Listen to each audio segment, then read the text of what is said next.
বর্তমান সময়ে বাংলাদেশে 4টি প্রদেশ গঠনের প্রস্তাবনা নিয়ে আলোচনা শুরু হয়েছে এবং এটি একটি গুরুত্বপূর্ণ বিষয়।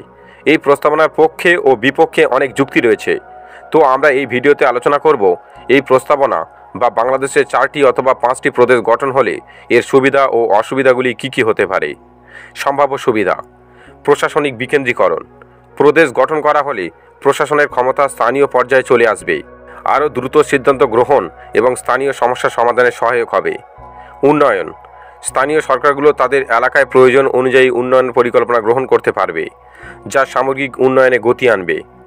সম্পদ ব্যবস্থাপনা: প্রতিটি প্রদেশ তার নিজস্ব প্রাকৃতিক সম্পদ এবং অর্থনৈতিক সম্ভাবনা অনুযায়ী পরিকল্পনা গ্রহণ করতে পারবে, যা সম্পদের সুষ্ঠু ব্যবহার নিশ্চিত করবে। জনগণের অংশগ্রহণ: স্থানীয় সরকারগুলোর কাছে জনগণের সরাসরি অংশগ্রহণের সুযোগ বাড়বে, যা গণতন্ত্রকে শক্তিশালী করবে। সম্ভাব্য অসুবিধা: রাজনৈতিক প্রভাব: স্থানীয় সরকারগুলোর ওপর রাজনৈতিক প্রভাব বাড়তে পারে, যা সুশাসনের জন্য হুমকিস্বরূপ হতে পারে। খরচ: নতুন প্রদেশ গঠন এবং সেগুলির প্রশাসনিক কাঠামো তৈরি করতে প্রচুর অর্থের প্রয়োজন হবে, যা জনগণের ওপর অতিরিক্ত করের বোঝা বাড়তে পারে। আঞ্চলিক বিভেদ: প্রদেশ গঠনের ফলে বিভিন্ন অঞ্চলের মধ্যে বিভেদ সৃষ্টি হতে পারে, যা জাতীয় সংহতির জন্য ক্ষতিকারকও হতে পারে।